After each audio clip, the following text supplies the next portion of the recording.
Hey, welcome to another episode of Chris Talks About Things That Might Be Incredibly Boring, but that he's going to talk about for an hour anyway because he feels like it. Today I want to go over kind of the Silverize dub project.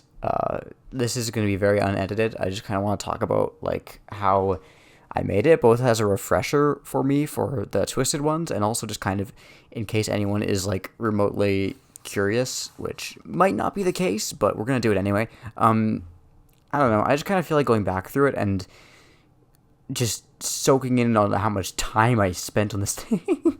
I don't know. I hope it's interesting. I haven't quite decided who I want to make this video available to yet. Right now I'm thinking probably at the end of the dub for like a few seconds. I'm gonna have it there, like as kind of not really a post-credit scene, but just kind of like a little goodie in case you saw the whole thing, and if you saw the credits too, you probably care a little bit. So and then if you want to see like a bit of a behind-the-scenes thing, there it is. And also I'm gonna put it in the server probably with all the cast members and the patrons and stuff. So everyone can kind of see this who is involved with it in any way. I feel like I should offer something other than just the completed project. I don't know. Yeah, I don't know. I don't really know where to start. I want to like crack open the actual like timeline because I am very curious about like looking back at it, how maybe I would have changed how I edited it. I know there's some things especially that I would change that we'll get to, and just kind of looking over it and seeing like what I do like about how I made this thing, because it's been months. Like you'll see here on this original announcement video that I did, it started in January, which, I mean, I guess it wasn't that long ago. How long ago was January? Hang on, this is embarrassing. February, March, April, May, June. Like 5 months ago? Wait, no, it's July now. 6 months ago. Yeah, it's the seventh month. Okay, it was a while ago when we like started this, and of course, like a lot of that was kind of like figuring out how I was gonna even make this in the first place, and then I was making other videos while I was making this dub as well, until I eventually kind of just settled on focusing almost entirely on the dub. Like, let's see. Okay, here's the announcement video. 1, 2, 3, 4, 5, 6, 7, 8, 9, 10 videos later, I did chapter 1, and 2 months later. So it was a lot of setup, and then also a lot of like doing other videos kind of while I worked on this in the background. But I kind of knew once chapter 1 came out, everyone was going to be wanting to see chapter 2 almost immediately, and so I was like, okay, I have to, once I publish chapter 1, I need to be ready to basically focus all my time on the dub, because people aren't going to want me to be kind of like going between the dub and the other videos like all the time. They're going to want basically this to be finished and then to move on to other stuff. So I started spending a lot of time on the dub until Felix the Shark came out, and then I had to talk about that. I did actually get my physical copy of Felix the Shark, by the way. I don't have my camera set up right now, but I got it, so if anyone cares about that, I know I talked about it a little bit in these videos, how I was looking for that. I got it. I think I did mention that somewhere. I forget where. Maybe a community post I mentioned that I got Felix the Shark? Hang on. Is that where I... Yeah, here it is. Yeah, there it is. Oh, it's so satisfying to have them all. Okay, I'm getting sidetracked, though. This video is already going to be a while. We're 3 minutes in, and I haven't talked about anything. Okay. May as well watch this video on 2 times speed, because this is going to be a while. If you even care in the first place. The announcement video, I haven't gone back and rewatched it, and frankly, if a video is more than like a week old, I already feel cringe, like just watching my own videos, so I'm not going to go back and watch it. Probably, I don't know how much there is there in the first place, really. I started a project. Like, what's here? I talk about how I did start the project a year ago, and the channel wasn't big enough to really get much voice actors for it at that point, so I waited. So I finally got around to it. I feel like this is probably the best title this video could have possibly had. I was trying to go over something that, like, it wasn't going to be clear whether it was an official FNAF project or not that needed people to help with it, and I think this is probably the best way I could have done that. You look at this and you think, like, oh, is it an official, like, FNAF game or something? And that's a bit sleazy, I'll admit, but, I mean, it got people interested, and it got a lot of people really excited about the project, so I would say this wasn't entirely unethical. and it pulled in a decent amount of views for the time. How many views was I getting back then? Where was it? Okay, no, still probably less than most of the videos I was doing back then. 26,000. How did that happen? But it did okay. Like, you know, for what it was, basically just me begging for help, it did pretty good. Now, I guess we're going to have to go back and we're going to check out the actual dub. Okay, took long enough. How long has it been? 6 minutes, almost. Okay. Project was saved from a previous version of... Oh, man, this was a while ago. It was a whole different version, even. I didn't update this software for the longest time. This is Premiere Pro, if anyone's interested. It's a paid software, but I use a school license to use it, so didn't have to deal with that. Okay, let's take a look here and just kind of see what I think is worth mentioning. The thing about this graphic novel, okay, I will admit, it is not my favorite of the three. I think I've been pretty clear about this.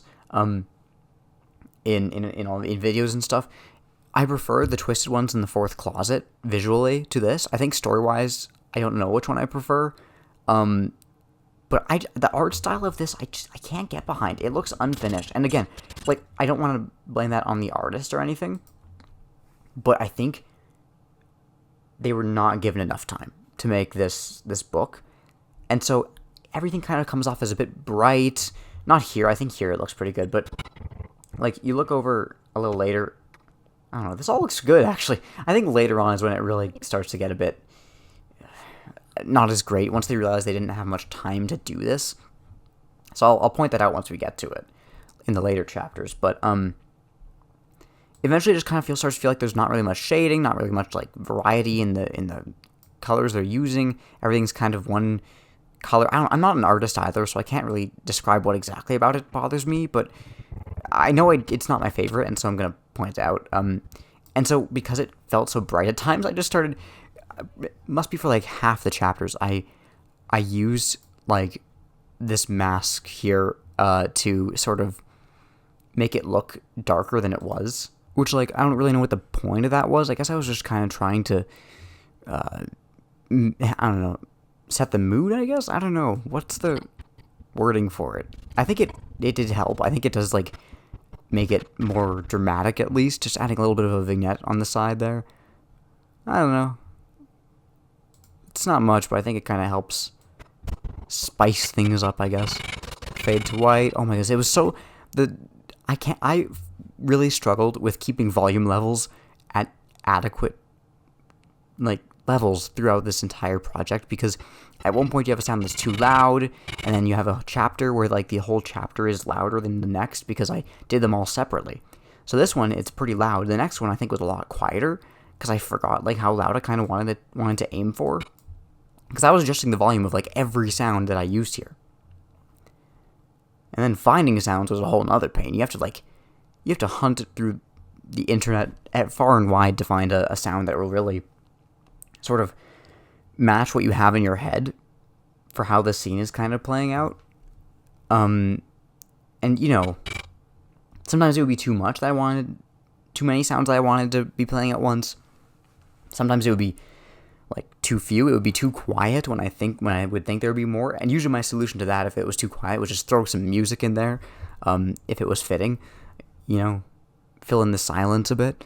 Kind of lazy, I think, in my opinion of my own work, but it got the job done. But yeah, just keeping the volume from breaking people's eardrums was for some reason a challenge for me. Yes, here's the intro. I love this logo thing I did. I think this is really cool and cinematic. I like it. Am I allowed to say I like my own stuff like that? Because I do. I think it's really cool. We've got the cover here, kind of dramatic panning over. Ooh, so spooky. There it is. Oh. I like that transition as well. Circus Productions, I think, did a really great job with the logo. Like, obviously, it's just the FNAF fonts, whatever, but I don't know. I think it looks cool. Static. I tried to, wherever possible, where it wouldn't be, like, extremely difficult, add a bit of movement to the panels, like, with the static like this, it's super easy. Like later in the security cameras as well, I would add like static over top of them, like actual static. Just because, like, why not? It's an easy effect to do, and it adds a bit of actual movement to what's going on. So, like, why not do it? What do we got here? Okay, well, I'm just going to play it until something is interesting. Come on, Charlie. You know where you want to go. Other than the amazing dialogue we're getting. Seriously, I love everybody's performances in this. It really blew me away just how much everyone put so much effort into this project, and it turned out really well, and everyone did really well, and I don't know. I tried to not let all that go to waste with my editing of it. Hang on a second. Is that Chica's Magic Rainbow there? Oh, it's cut off. It looks like Chica's Magic Rainbow from FNAF World.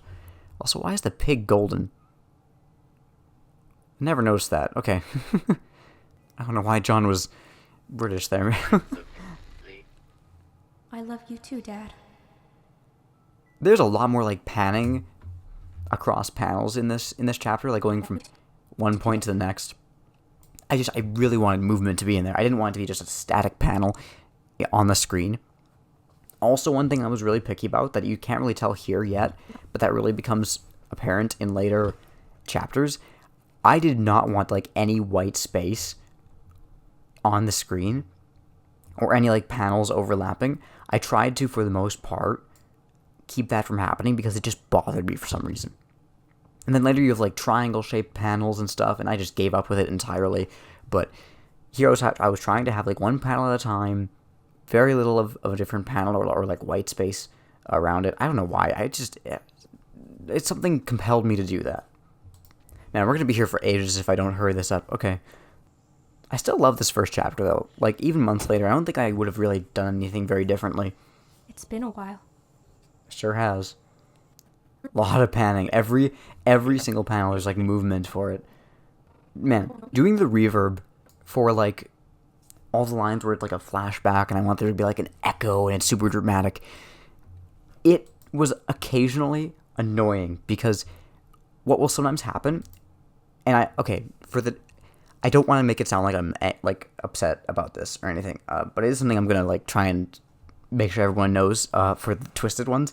When I was doing the Silver Eyes here, a lot of lines that people would send in would be like, it would end like right as the line ends, and then if I added like reverb or anything or like an echo to the end of it, it would sound like this. Hopefully you can hear it.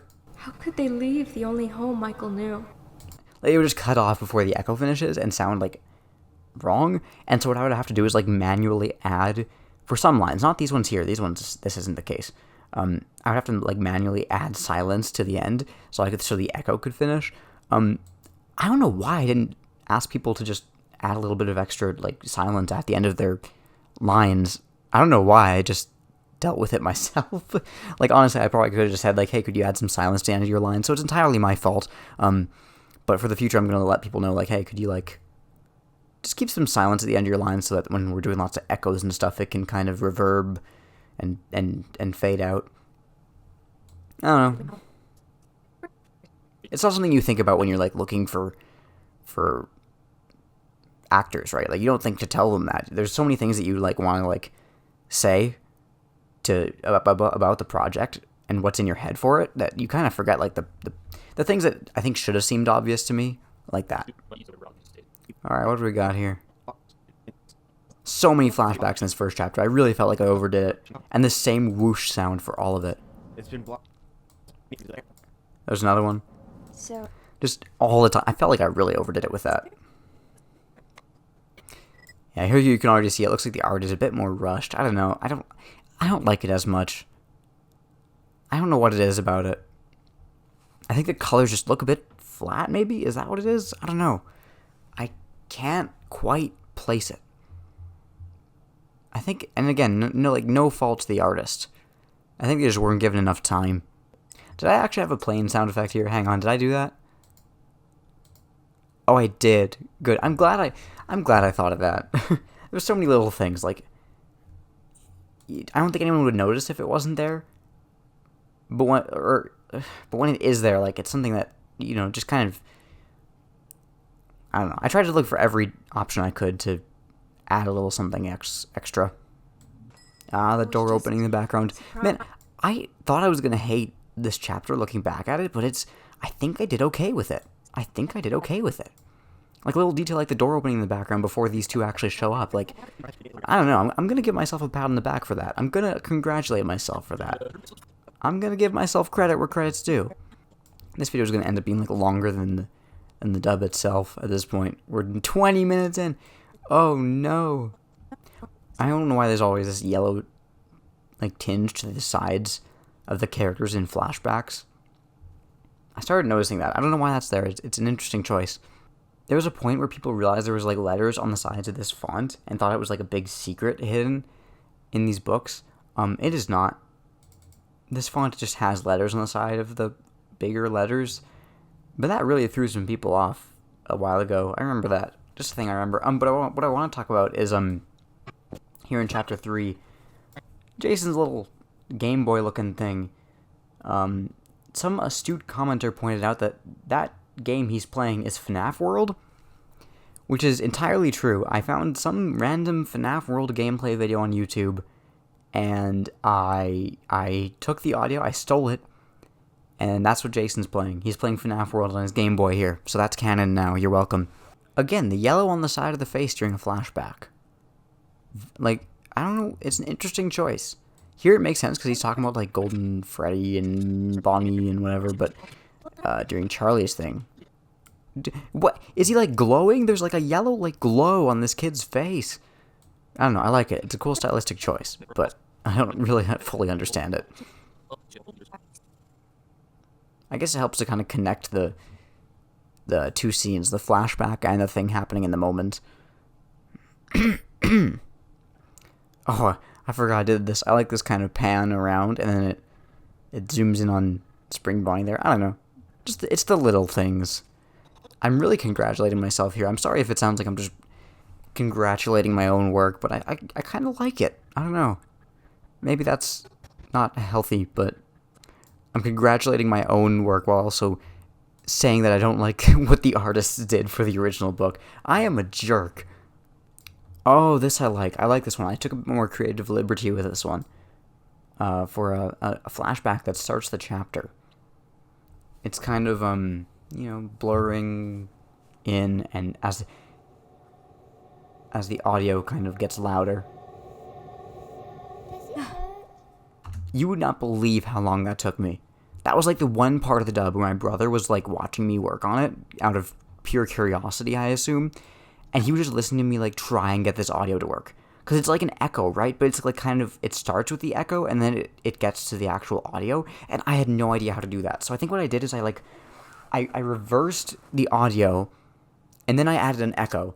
And then I reversed it back again. So the echo was at the start, but also at the end. I don't know. Oh, I forget what I did. But it was a painstaking process. But I think it turned out really well. I think it turned out pretty cool. And then the does it hurt text kind of stays while the rest of the panel isn't here. I think I blended it somehow to make that happen. Yeah, lighten blend mode. Okay. So it got rid of like the black. Okay, I see what I did. Okay. And then the chapter 5 text kind of comes in as a part of the panel. I really like that. Man, I am so cool. Oh, also something I should have mentioned in chapter 1 that I completely forgot to. This sound that plays here, this kind of ominous sound that I'll play in a second, is actually a slowed down version of the Wilhelm scream. It's a scream that kind of plays in a lot of different movies and stuff, and I thought I wanted to include it here, but not in a super obvious way, because I don't think it really fits the story. So what I did is I slowed it down, and it becomes this like really ominous and slowly growing louder, like, here, I'll just play it, I don't know.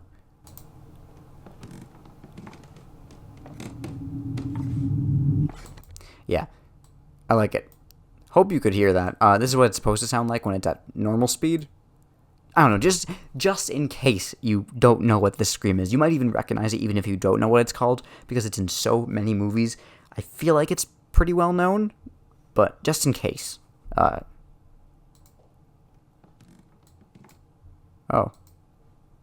Oh, I muted it before the slow part. Okay, hang on here. I'll play it. There it is. Beautiful. And iconic. Here's where William Afton comes in. I love all the performances in this dub. You guys nailed it. It's like William here, I'm going to especially call out right now, just because this is the one that I just came across, but sounds almost identical to William in the games, and I love it. And it's awesome, and he works so well with the other characters as well. I love it. I really hope that I managed to do justice to the great performances that were given for this project, with how I put it all together, because I love it. I wasn't sure whether to call him Dave Miller or William Afton in the credits. Like, what if someone goes to the credits of, like in the video descriptions, I had, like, a bit of a short credits. I was worried, like, what if someone goes there and they've never read the story before, and they see, oh, it says William Afton, and then before the time comes, they're revealed that, oh, this guy's actually William Afton from the games. And so I kept it as Dave Miller until it was revealed that he's William Afton. But then I realized that the comic version never actually says he's William Afton. It just shows that he's a serial killer, but it never actually calls him by his actual name, William Afton, until the Twisted Ones, the next book. They never actually find out his name is William. In the normal novel, they do, the one that isn't a graphic novel. But in this graphic novel version, they never actually find out. Or if they do, it's off screen, I guess, off panel, off page. But that was a bit of a dilemma I had. Here's one effect I did that I don't actually like now. I'm surprised I only came across one now. I was expecting to be way more critical of myself, but I wanted this to seem really trippy, and so I did this effect where the screen kind of warps and twists and moves. It kind of wiggles, like so. I don't know why I turned the quality of the preview down. Hang on. You can see it better if it's at full preview. There, it's kind of warping and wiggling very ever so slightly. And I thought that was kind of cool at the time. Now, I don't know. I don't really see, it's just kind of weird. I don't know if it really makes it creepier or anything. Oh, again, that yellow on the side of the face. Yeah, the effect is Turbulent Displace. You can kind of just go crazy with it if you want. It doesn't make it creepier, as you can see. I don't know what I was thinking. But then I had, you'll see, blood quickly trickles down the screen. That I kind of still like. I don't know. It doesn't really fit with the, drawn style of everything else, this, realistic blood pouring in. But, I don't know. I think it, since you just see it for, a split second, I think it's kind of alarming and kind of cool. That I don't hate as much. Oh, what song did I use for this? Hang on. Where is the song I used for this? Where is it? I recognize this. What song is it? Oh, it is. It's Peter. Okay. This is from a movie I love. Hereditary. Ever since I watched it, this song has been drilled into my mind. It's so creepy and I love it. Fantastic film as well. I recommend it. And the soundtrack is just eerie. I knew I had to fit it in this project somewhere, and I figured the moment where the animatronics first go haywire, I think it works really well. Again, everything kind of seems too bright for my taste, I think. But, I don't know. I think it works to add it. Oh, never mind. Look at that. You can see around the corners. When I was editing this, I thought the same thing I just thought now. It looks too bright. And I added a vignette. I don't know where it is here. It's getting darker, but the vignette isn't there? What? Oh, it was just to this panel. Oh, there it is. Okay. Yeah. Has to be darker, man. Can't be bright. Has to be darker. Yeah, I like how this song kind of worked for it, though. Man, doing footsteps for this project was annoying. I must have reused, the same footsteps sound effect 20 times because it is so hard to find high quality footstep sounds, especially like running or like with a slight reverb or on hardwood floor or footsteps on creaky stairs. You have to find like such specific things to make it sound natural and not like jarring to listen to. And I just, at a certain point, I just got tired of it and I was like, nobody's noticing. I'm just gonna do the same footstep sound effect every single time. And at a certain point, that is what I did for the most part. Unless it was like very obvious that it was like not fitting what was going on. I didn't have to add footsteps at all in the first place, just to defend myself a bit with that lazy choice. I didn't have to add footsteps in the first place, so I'm going to give myself some slack with this one. Oh, I kind of like this. It starts with like it not being entirely obvious that someone's standing behind him, but then this mask kind of slowly reveals who's behind him there. What is that? Oh, I actually did like a zoom effect there. What? Oh, I didn't even... forgot I actually used that effect. From what I remember, I didn't like the way it looked generally. And so I don't use it very often, but I guess I did there. Okay. How did I do that? Did I crop the panel? I'm doing all kinds of crazy stuff here. Wow, I actually cropped the panel out of the page. And then I like actually like animated it kind of spinning away into the center. Man, I was going all out here. Wow. Another performance I loved, Officer Burke here does really, really well. Love the way that this character was voiced. It's really good. I like it. I love it a lot. Also, Betty Burke did a good job as well. Everybody did really well in this project. Like, listen to this. Listen, hang on, let me back up. Listen to this. No! I don't know. I really like it. I think it's done really well. Might have to see if she can come back to do another role in the Twisted Ones. I think both William and Burke come back. Obviously, Charlie comes back. John comes back. Carlton, I don't think, comes back until the third book, but he really good as well. Jessica's back. I think most characters come back for the second book, which is great. I'm glad. It means I have to find less new actors for new characters, you know. Also, Officer Dunn is really good at pretending he's dying. I don't know if he's just had a lot of experience with the whole dying thing, but did a fantastic job. Again, the yellow glow.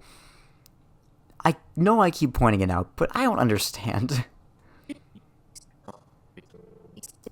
Another effect that I'm kind of lukewarm on is this one right here. I'll show it in a second, but when I look at my YouTube analytics, it's actually interesting. You can see for Chapter 8 here, you can see when this effect happens, people rewatch the video at that time. You can see YouTube has this new feature where you can see like the most rewatched parts of a video, and this is like that for this video. People were rewatching this a bunch, which makes sense. It's kind of jarring, but I don't know if I like it so much anymore. I feel like it was just kind of going for shock value, and I don't know if it really landed. I'm not the biggest fan of it now. I can't really place why. I just feel like it was kind of unnecessary. Here it is, but apparently everyone else liked it, or at least was interested enough to watch it a second time, because this seems to have thrown some people off guard a little bit. It's pretty simple. I don't know. So that's how you... What was that? Hang on. Yeah. So, I don't know. It kind of glitches. The music kind of starts repeating in a glitched sort of way, and it kind of zooms in on the robot, which, as the screen goes a bit darker, I don't know. It's not the worst. Make sure you're paying attention for sure, but I don't know. I like it. I love how I just said I don't like it, and then immediately switch back to, oh yeah, actually I love this. No, it's okay. I don't mind it as much as like the paper scene that I was talking about before. Again, Carlton did a great job in this scene specifically. I want to call out as many people as I can here as I come across them, because just really good stuff. I don't know. I know I keep repeating myself, but I just want to make sure that it's noticed that I do like appreciate the time everyone put into this project, and I like I don't know. I appreciate it. That's all I want to say. One thing I will say is this part when Dave Miller walks in. I was originally going to have it just be quiet because I didn't know what to put here in the background. But that becomes really awkward.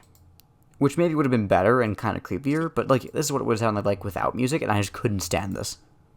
Let me out of this.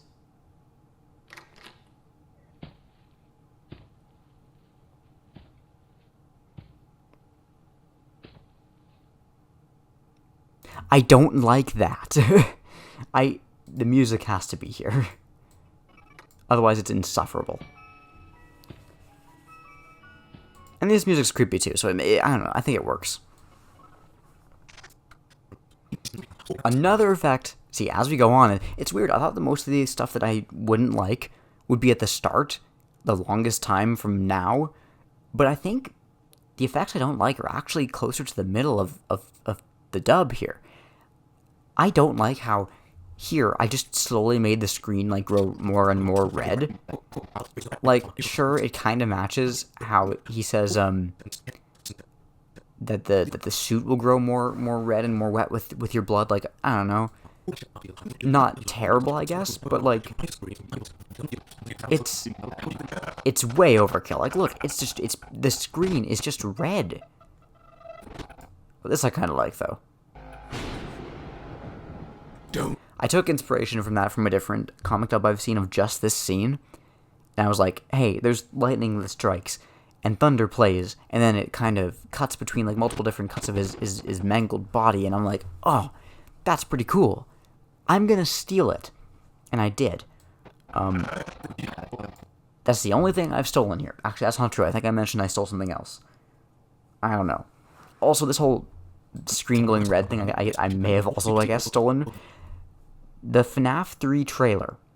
Okay, the FNAF 3 trailer, the text that kind of shows up on the screen as the trailer plays is yellow, but it grows red, and then it's underlined with like a red line, which kind of mirrors how when William was spring-locked, the suit went from yellow to, not red, I guess, it went green, but you know, it went bloody red, and then there's a pool of blood under it, kind of like how you have to kind of see it.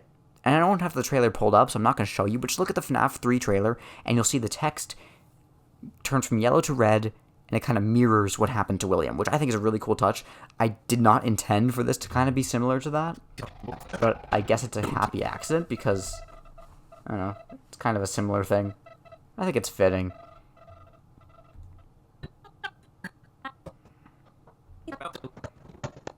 Okay, you can't convince me this panel isn't ridiculous. Look at Jessica's face. I think I'm totally justified in saying that the art in this book is sometimes not a perfect 10. I think I can say that. Like, all respect to the artist again. Not her fault. She was rushed. But this just is ridiculous. Like, come on. I'm gonna say that. You can't stop me. You can't silence me. I'll speak the truth whether you like it or not. Oh yeah, I played Golden Freddy and I did a terrible job at it. What I wanted to do as Golden Freddy, did I say I played Carlton? I meant I played Golden Freddy. I don't remember. What I wanted to do is I wanted to record every line Golden Freddy has, which isn't saying much. There's like 2 of them, backwards, and so I would play it back. I would say it backwards. So instead of saying Carlton, I'd say Notlorak or something. I don't know. And then when it's played in reverse, it sounds like Carlton, but it also kind of sounds off. And I thought that would be like a little disturbing, and I thought it would be kind of cool. I don't know if it worked out very well. It was just me whispering. Like, I didn't even pitch down the voice. It's just me whispering, Carlton, it's me, but said in reverse. It's interesting, but I don't know if it has the effect I was intending for it. Here's the effect I'm talking about. Here's what I did.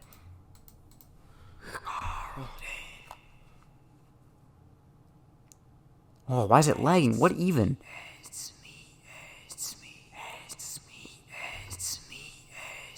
Why is it lagging? Okay. I don't know if I like it very much. If my voice was like lower pitched, then maybe I could get behind it. Let's see what happens actually. You know what? While we're here, let's get a pitch shifter and let's just like crank down the pitch Like a lot. 5 semitones. See what it sounds like.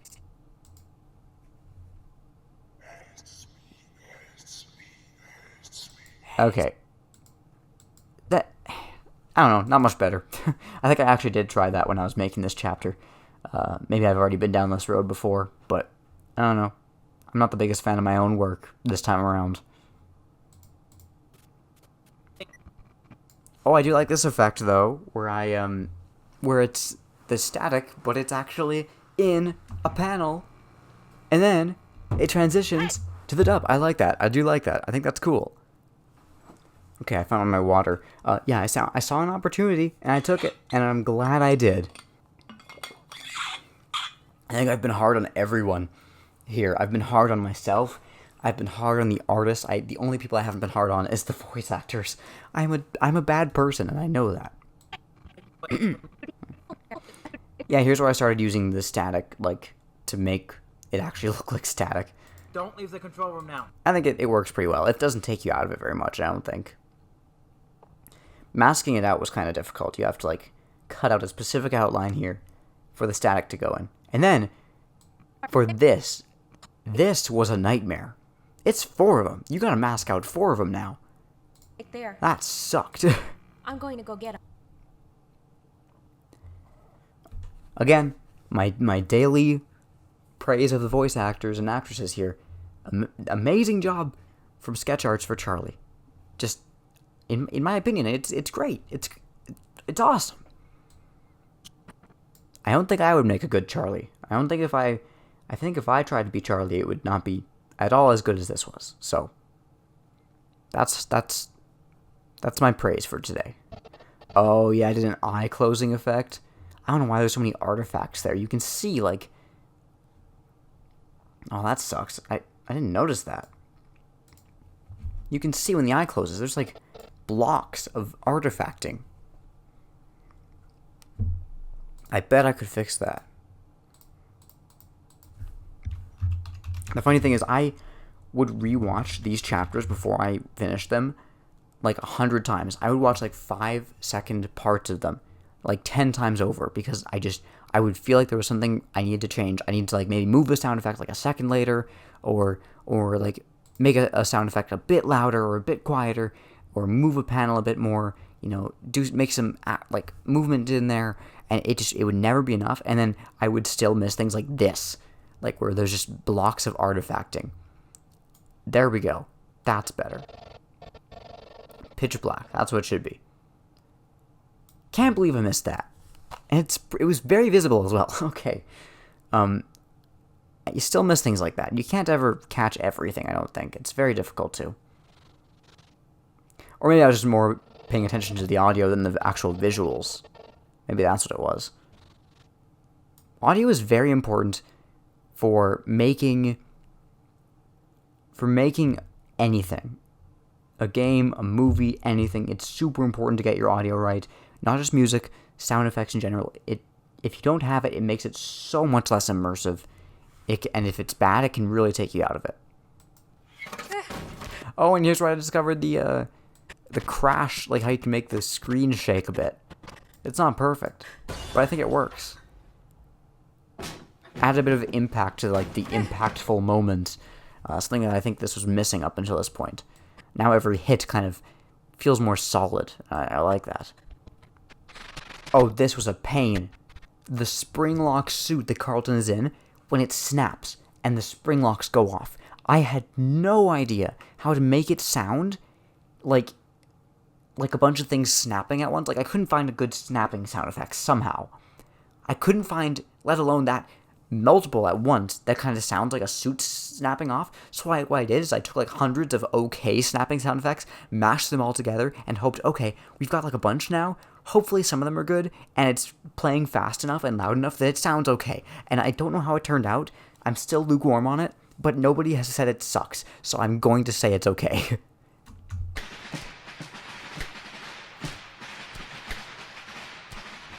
A lot of it was, like, firecracker sound, and then just, like, mousetrap sounds in there as well.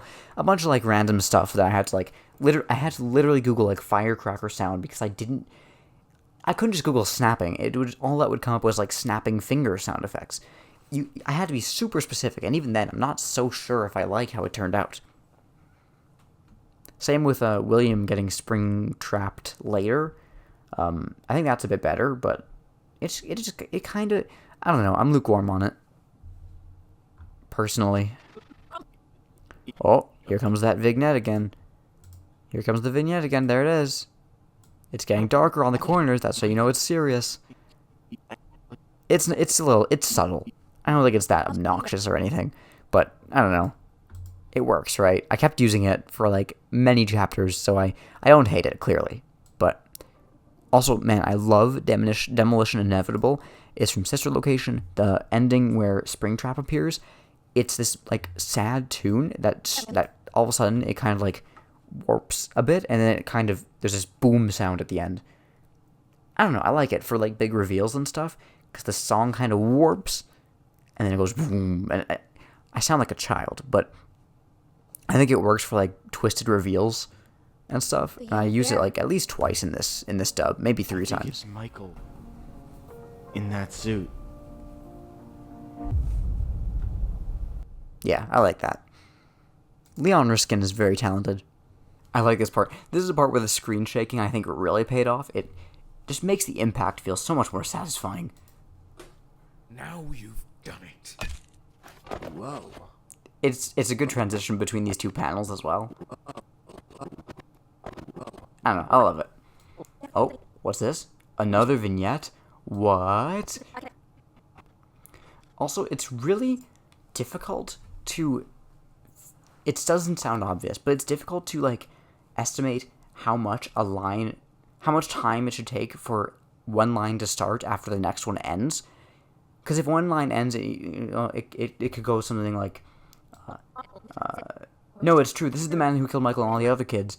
Or it can be, no, it's true, this is the man who killed Michael. You know, it can sound so unnatural. You have to have just the right amount of time between lines, and it's so painstaking trying to get it right. It can sound unnatural if it's like a split second off from how a person would normally reply to another person. I sound like I'm not even human saying this. I am human. But it's difficult to replicate human speech when you have lines that are separate from other lines, and you have to kind of match them up perfectly, and then someone interrupts someone else. You want to make sure that what the first person says can make sense before the second person cuts them off, and it's this whole can of worms. I don't know. Another satisfying hit here. Love it. Love it. And the body falling sound, just, it's so satisfying. I don't know why I love watching Dave get beat up so much, but it's great. Oh, and here, when William or Dave is talking, I'm actually muffled his voice because he's in the mask. It's the little things. I love it. It's so... I know I'm just kind of complaining, or at least that's how it sounds, but I'm genuinely... I've found it super enjoyable to come up with... to notice these things that would make it sound more realistic, and then to come up with a way to make it happen. Like, oh, his face is in a mask. How can I make it sound like his voice is muffled and make it sound more realistic? And I did. And it's so fun to find those things, because not only does it teach me little editing tricks for the future, it's just genuinely fun for me. I love it. I feel like I'm complaining too much today, but I genuinely really enjoy that, and I think makes it sound a lot better. We both want to. I think this last chapter is where it all came together. I think this is where everything that I had kind of figured out over the course of this whole project came together to have, like, some really cool stuff. Like, you have, like, it sounds silly, but sound effects for every little thing, and it you know, it's subtle, but it works, and you can hear everything, and it sounds like a real scene that was, like, recorded in live action, in my opinion. And you got the vignettes, because of course you gotta have the vignettes in the corners there, the little darker spots, and you have spinning panels, and you have, like, sweeping, like, panned shots. I don't know what the term is for any of this stuff. I'm just making things up. You have muffled sound effects. You have echoing sound effects. You have all kinds of stuff. And I think it works. And I'm proud of it. And then one thing I also tried to do is I tried to match music to what's going on. So you'll notice here, when the music of Freddy's music box kind of swells, is when he knocks over the table. Da, da, da, da, da, da, da, da. You can. It's once that starts that he knocks over the table, and I really try to time it perfectly so that happens at that exact time. And I think that really helps to make it, again, more satisfying. Don't know what I have against these three. It's not personal, guys. I just think it's really satisfying when he tries to kill you. Also, the fact that in one chapter alone, John, takes out 2 animatronics. Really impressive. John must be built like a tank. Look at that. And hear that. He just takes it out. And the spotlight effect of Chica's eyes, making the room glow for a second, with the spotlight sound in the background. I am proud of this. This part was very difficult. To find the right electricity sound and to find, sounds of her, climbing up the wall was a bit difficult. But I think it worked out pretty good. Charlie, I tried to have, one steppy on the left, then one on the right ear, one on the left ear, one on the right ear, to make it sound like she's actually climbing from one wall to the next, left to right to left to right, in your ears. I sound insane, I realize that. what are you doing? And then the shocking.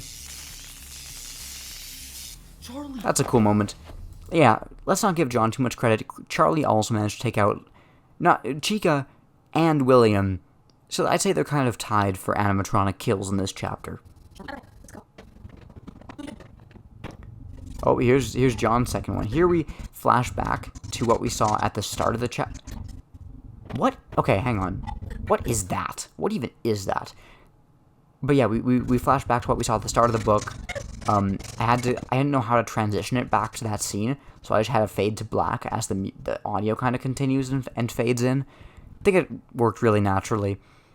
And you have this scene again, and we finally get to find out what happens. Fade to white and fade back, and John just smacks him, just drop kicks him.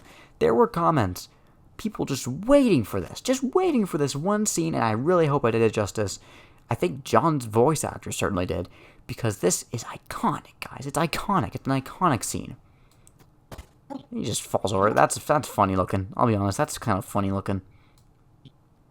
Again, here, demolition inevitable. It's perfect. You have this sad tune, this sad tune, and then all of a sudden, the music warps, and a quiet boom as we see, Michael? GF, Golden Freddy, is kind of standing there watching everything happen.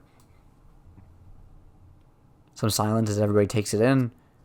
There's a yellow bear here. What's that about? Lamar's thinking. It's this really tender moment. The vignette goes away. All is well. And then Officer Burke shows up and ruins the moment. It's really wholesome. And then... You are staying. Man, he's the embodiment of William. Okay, but that looks kind of silly. That looks a little silly. Here, this is similar to when Carlton was in the Springlock suit and it kind of fired on him. I mean, he was out of the suit, but when that kind of spring trapped on him, I guess. This is different, though, because now you have to also have human dying, squelching, injured noises. And that is very difficult to get right. You have to have the sounds of bones cracking. You have to have the sounds of blood being spilled. It is messed up. It is kind of disturbing to Google all of that, and you sweat a little bit because you're afraid this is gonna look really strange to my FBI agent. But I think this turned out a little bit better than the other time Springlocks were fired in this book. I think it works pretty good.